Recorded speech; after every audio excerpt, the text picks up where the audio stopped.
जितने झरने हैं, जितने तालाब हैं, समंदर हैं, नदी हैं, इनको भी ये लोग मालिकाना हक दे रहे हैं। जैसे जंगलों को इन्होंने नेशनल प्रॉपर्टी बना करके सरकारों ने अपने पास काबू करके तोड़ा जा रहा है। जैसे हसदेव के अंदर अभी जंगलों को उजाड़ा जा रहा है। आदिवासियों को क्यों उजाड़ा जा रहा है, आपको क्या लगता है? आपको लग रहा है प्लांट खुलेगा, आपको लग रहा है कोयला मिलेगा, आपको लग रहा है कि प्राइवेटाइजेशन का दौर है, आपको लगता है कंपनियां करेंगे। लेकिन असली खेल यह है कि जो व्यक्ति अपनी मूल जगह पर रहता है उसके ऊपर कोई कानून लागू नहीं होता है। असली खेल यह है। यानी अगर आप अपने गांव में रहते हो, अगर आप अपने गांव में रहते हो, अपनी परंपराओं को फॉलो करते हो, अपनी पारंपरिक वेशभूषा धोती और कुर्ता और पगड़ी पहनते हो जो आपकी पारंपरिक है, तो सरकारों का कोई कानून आपके ऊपर लागू नहीं होता है। हमारा देश कबीलों का ही देश था। हर कबीले का अपना नियम था। गांव को ही कबीला बोलते, गांव कबीला बोलते थे। हमारा परमात्मा प्रकृति रहती है।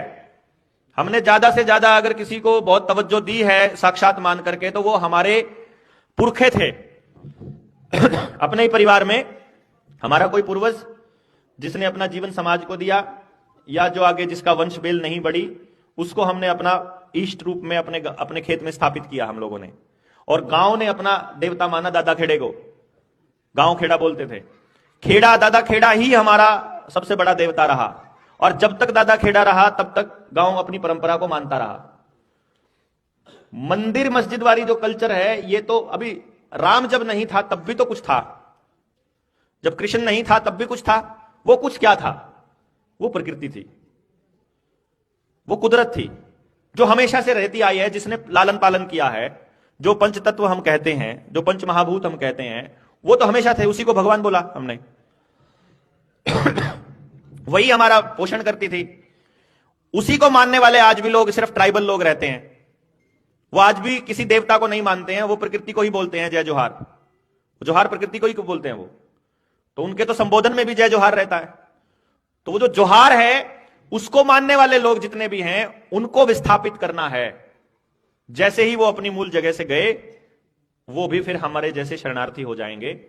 आधार कार्ड बनाने वाले, 5 किलो अनाज पर जीवन यापन करने वाले, रुपयों के ऊपर डिपेंडेंट लोग। आज वो रुपयों पर डिपेंडेंट नहीं है। हर मौसम के लिए उनके पास, अपने पास सब कुछ है, उनका खाने का सब कुछ है। उनको आपका एक सिंगल रुपया नहीं चाहिए। लेकिन एनजीओज भेज करके, नए प्राइवेट लोगों को भेज करके वो वहां कह रहे हैं तुम अपने बच्चों को पढ़ाओ, तुम अपने बच्चों को पढ़ाओ। क्योंकि आपका बच्चा पढ़ेगा तो कलेक्टर बनेगा, कलेक्टर बनेगा तो आपकी भाषा में समझाएगा, सरकार का आदेश है मानना पड़ेगा, जगह तो खाली करनी पड़ेगी। आपके कलेक्टरों ने यही तो किया है ना। और आदिवासी महिला को राष्ट्रपति क्यों बनाया गया था? जिस दिन बनाया गया था, मेरी फेसबुक की वॉल देख लो, जिस दिन द्रौपदी मुर्मू को राष्ट्रपति बनाया गया था, मेरा पहला स्टेटमेंट यह था, अब आदिवासियों का सत्यानाश होगा। क्योंकि इसको बनाया ही इसलिए गया है, जो जिस जाति का व्यक्ति प्रधानमंत्री, राष्ट्रपति, उपराष्ट्रपति, मुख्यमंत्री, डिप्टी सीएम है, उस जात का तो नाश प्राथमिकता में है।